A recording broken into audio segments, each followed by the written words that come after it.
Сегодня замечательная погода, и всем привет из Одессы. Не успела я приехать по своим делам, как я уже встретила интересного человека, который успел мне за пару минут рассказать, что у него здесь самый красивый двор на всей улице, и его даже называют маленький Эдем. Ну, мы не можем в него не заглянуть. Так, идем смотреть, что здесь за маленький Эдем создали люди. Александр и Алена. Так, я вижу, что здесь идет подготовка к Хэллоуину. Посмотрите. Класс, паутинка уже есть. Смотрите, какие красивые растения у людей во дворе растут. Класс, цветы, альтанки. Маленькие, это альтаночка такая, да? Так, Александр сказал, что здесь еще есть красивый рисунок петуха. Давайте посмотрим с другой стороны. Ага. А как же посмотреть на петуха? А тут все закрыто. Вчера был относительно спокойный день, но, к сожалению, после 8 часов вечера прозвучал сигнал воздушной тревоги. В море были СУ, и было предупреждение о том, что на город и область летят ракеты. Первая ракета прилетела в области, и буквально через пару минут все одесситы содрогнулись от мощного и очень сильного взрыва. Вторая ракета прилетела по городу, и, как позже опубликовали в официальной информации, ракета прилетела снова по портовой инфраструктуре, и из-за обломков загорелась трава, и случился очень сильный пожар в городе.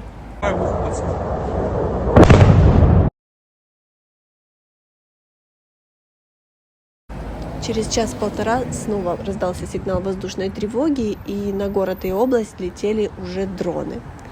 Но, к счастью, в городе было относительно тихо, и не было больше никаких взрывов и прилетов.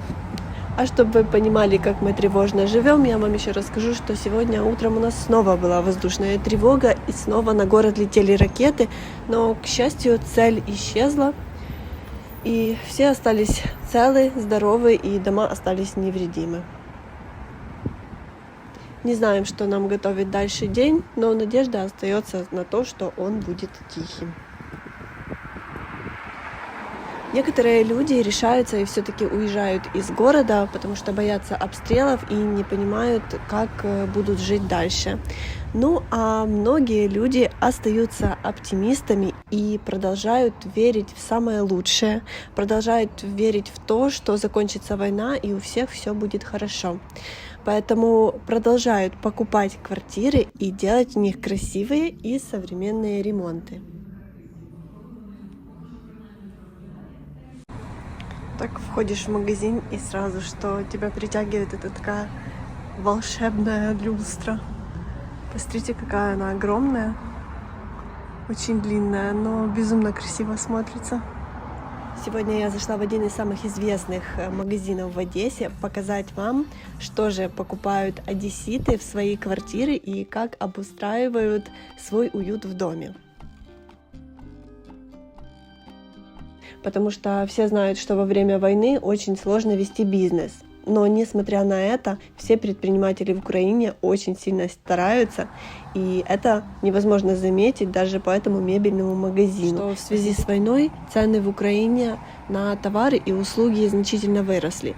И мне казалось, что мебель сейчас вообще стоит космических денег, но вы знаете, я пришла в далеко не дешевый магазин, но тем не менее здесь мебель есть по очень доступным ценам, что не может не радовать одесситов, потому что, как я уже говорила, все равно, несмотря на войну, многие продолжают делать себе ремонты.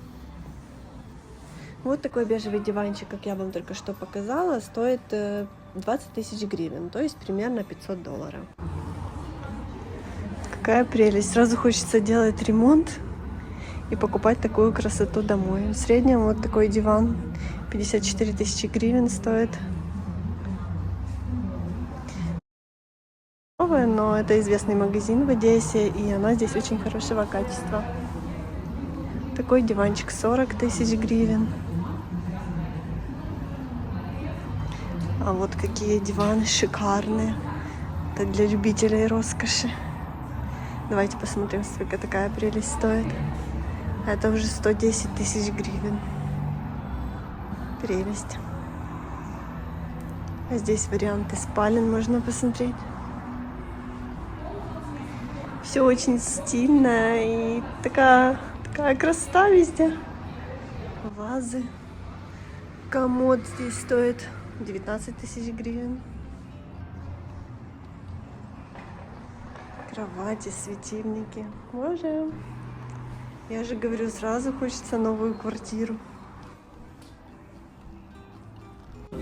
Посмотрите, какой интересный стол здесь.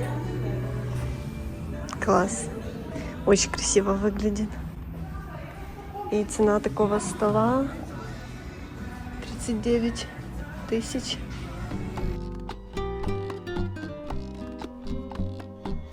В общем, хочу вам сказать, что посещение таких магазинов стимулирует на то, чтобы зарабатывать больше денег, покупать себе квартиру и делать красивый ремонт.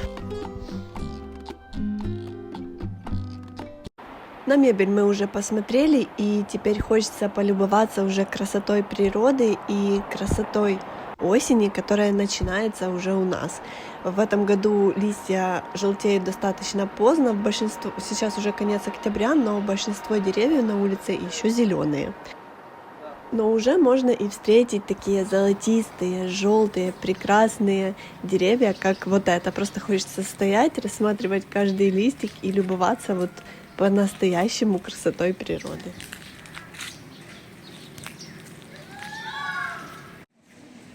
Голуби с утра устроили себе СП-процедуры, но, глядя на них, понимаю, что что-то они сегодня проснулись не с той ноги, настроение у них не очень.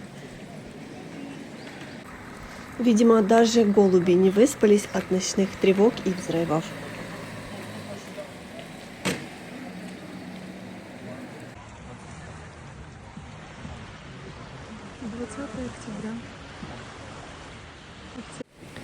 Несмотря на то, что летний сезон в Одессе уже давно окончен, все равно находятся жители города, которые не против поплавать в море на заходе солнца.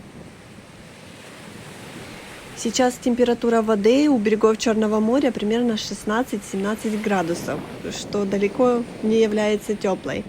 И температура воздуха утром 4 градуса, а днем до 15 градусов. Поэтому не всем подойдет сейчас купаться в Черном море. Погода в городе солнечная, и несмотря на постоянные тревоги, взрывы, мы все равно настраиваем себя на позитив, и надежда на то, что все будет хорошо, остается. Всем желаем хорошего дня, хорошего настроения, берегите себя и своих близких, и до встречи в следующих видео. А в следующих видео мы с вами поедем в очень интересные и известные места в нашем городе.